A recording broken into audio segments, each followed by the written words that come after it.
زمین پر ہم رہتے ہیں وہ ایک عام آدمی کے حجم کے مقابلے میں 20 ارب کھرب گنا بڑی ہے، جبکہ ہمارا سورج ہماری زمین سے 10 لاکھ گنا بڑا ہے۔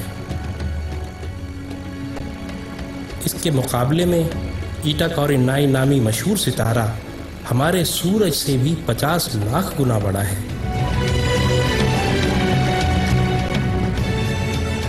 اس کے بعد بیٹل جوس نامی ستارے کا نمبر آتا ہے جو ہمارے سورج سے 30 کروڑ گنا بڑا ہے۔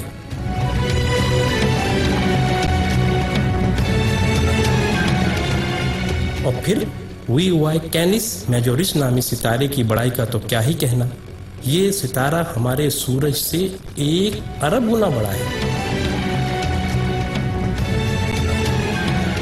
کیا آپ کو معلوم ہے کہ جس کہکشاں میں ہم رہتے ہیں اس کا نام ملکی وے ہے، اور ہماری صرف اس ایک کہکشاں میں ہمارے سورج جیسے 300 ارب سے زائد سورج موجود ہیں۔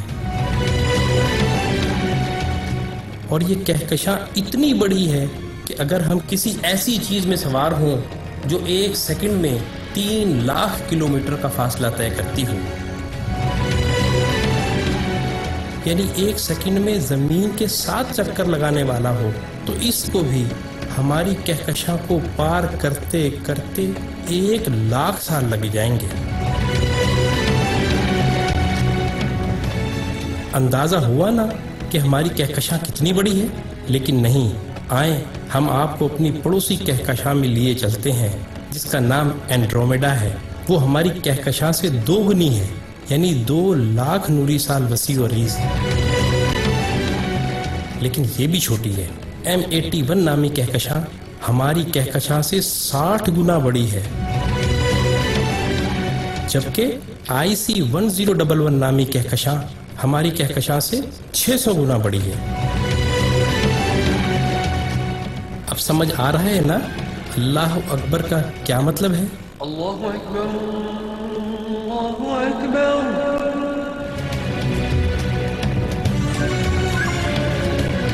آئیں، ابھی یہ سلسلہ ختم نہیں ہوا۔ جیسے ستاروں سے کہکشائیں بنتی ہیں، آپ کو معلوم ہے کہ اسی طرح کہکشاؤں سے کلسٹر بنتے ہیں، اور جس کلسٹر میں ہماری کہکشاں واقع ہے اس کا نام ورگو کلسٹر ہے، اور صرف اس ایک کلسٹر میں 47,000 کہکشائیں ہیں۔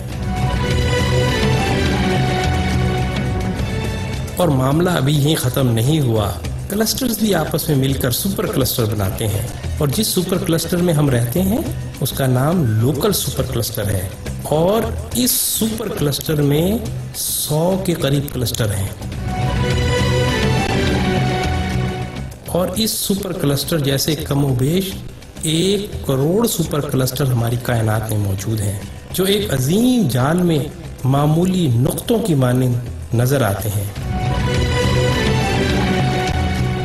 اور ان سب کو صرف ایک ذات یعنی اللہ تعالیٰ نے بنایا ہے۔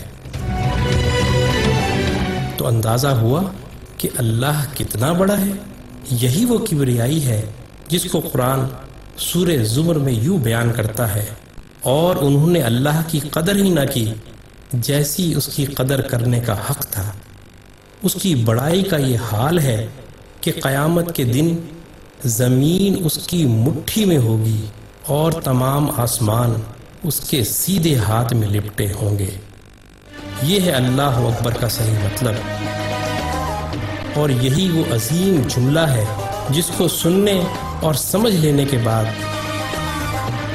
سوائے انتہائی متکبر کے ہر ایک شخص کا سر سجدے میں چلا جاتا ہے۔